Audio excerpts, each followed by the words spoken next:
Good morning, dear students. Today we are going to start a new chapter, Time Value of Money.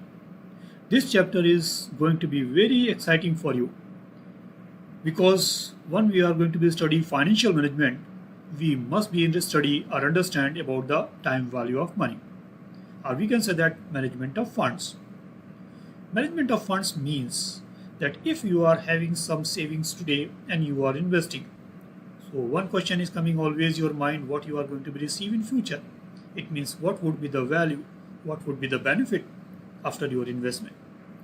Another question is coming in our mind, if we will receive some money in future, what would be the value, that means purchasing capacity.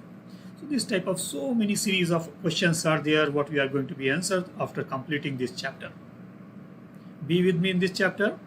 For your easiness, this chapter I divided in 6 different parts. It will be help you.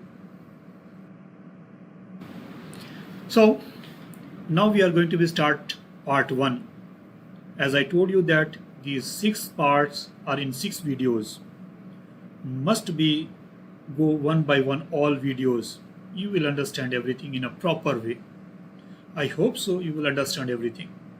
But the same thing that if you didn't understand anything, don't forget to write in the comment box your questions and queries. I'll be answer as early as possible. Time value of money, part 1. Topics covered.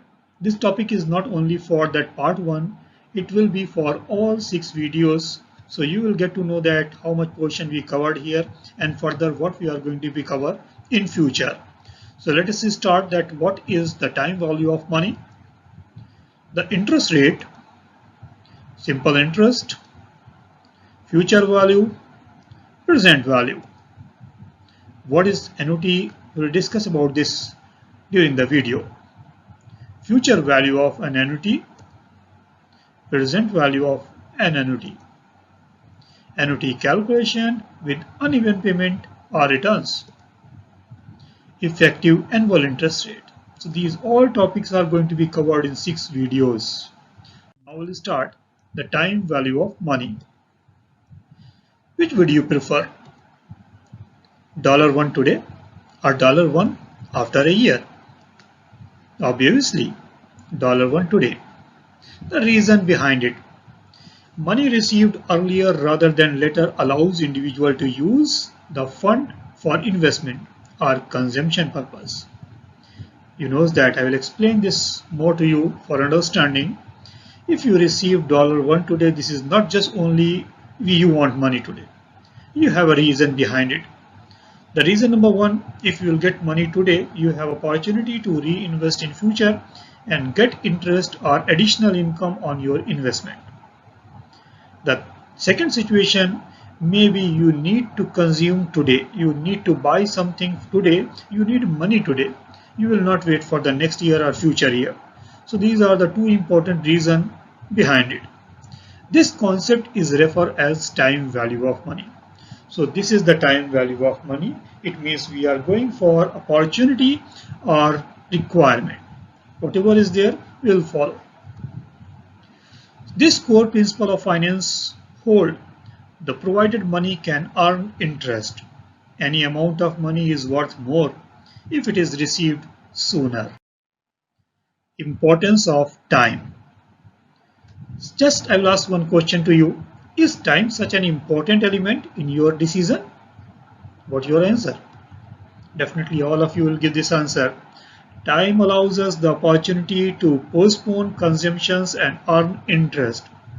So we are postponing our consumption of money. That's why we are saving and we are investing to get better benefits in future. I will explain in further videos. In continuation, we can say that we know the receiving $1 today is worth more than $1 in the future. This is due to opportunity cost, what we discussed in the introduction. The opportunity cost of receiving $1 in the future is the interest we would have earned if we had received $1 sooner, earlier. What is the interest rate? We have 2 types of interest, that is a simple interest and compound interest. So let us see what is simple interest. Interest paid or earned on only the original amount or principal or borrowing the money, means what money you borrowed. So it means you are going to be pay a specific amount or a specific additional amount on the money what you borrowed or what money you invested you are going to be received. Compound interest rate. Interest paid or earned on any previous interest earned as well as on the principal borrowed. So compound interest means is not going to be interest only the money what you received or what you invested. The amount of interest what you received additionally on your principal amount, it will be calculated on it also. We will get the calculation when we will continue the chapter. First we'll go for calculation of simple interest. The formula for calculating simple interest is interest is equal to P0 I and N. So what is P0 here? Let us see. P0 means the principal amount deposited or received at the beginning of the year. I is a interest rate per year and number of years. So it means if we are going to be calculate the interest amount, we need to know that how much money we invested or received. What is the interest rate against our investment or borrowings, and how long we are going to be invest our money, that is representing the number of years. So now we'll take one example to understand more about the simple interest calculation. Assume that you deposited $1,000 in an account, earned $7% simple interest for a year. So what is the accumulated interest rate at the end of the year? Means what you are going to be received as an interest. Let us use the formula. So interest amount is equal to same P0 I and N. Let us put the value over here. So principal amount what you are going to be deposit, that is 1,000. Interest rate what you are going to be earned, that is 7%, and year is 1. So once we'll put this value, we'll get $70. So it means we can say that after a year we will receive interest amount, that is $70. The next thing is that then what is the future value of the deposit? It means how much total money you will receive after 1 year. So we'll calculate future value is equal to the principal amount what we invested plus the interest amount what we earned. So here when we are going to be put the value, future we invested 1,000 and interest rate we received after 1 year is 70. So total amount what we received, that is $1,070. Same as we are going to be calculate the interest amount for 2 years. So it means if we invested instead of 1 year for 2 years, then what would be our interest amount? We'll use the same formula, just put the value, principal amount we are going to be invest $1,000, interest rate 7%, but now year is 2. So we'll put in place of N 2.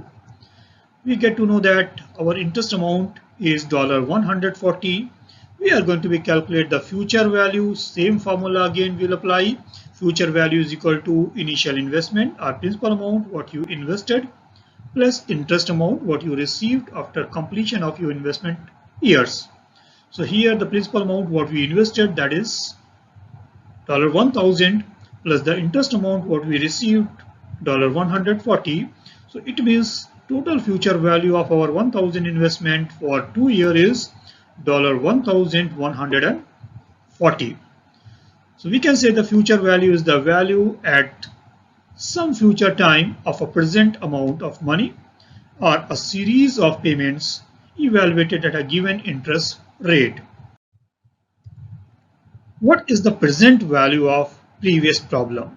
It means if we are going to be know that we are investing $1,000 at 7% for 1 year or 2 years, then what is our present value?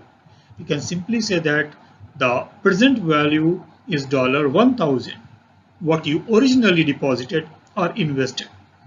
So it means that is the value today, what you are going to be invest. So whatever you are going to be invest today, that is your present value. Hope so you understand this. So present value is the current value of a future amount of money or a series of payments evaluated at a given interest rate. Thank you very much. We are going to be complete this part 1, but we have to be continue with the part 2. Part 2 is going to be more exciting and interesting for you. So be with me in part 2, and don't forget to subscribe my video, as well as your comments, your appreciation, your criticism, everything I'm going to be honored if I will receive from you. Thank you very much, and continue with the second video.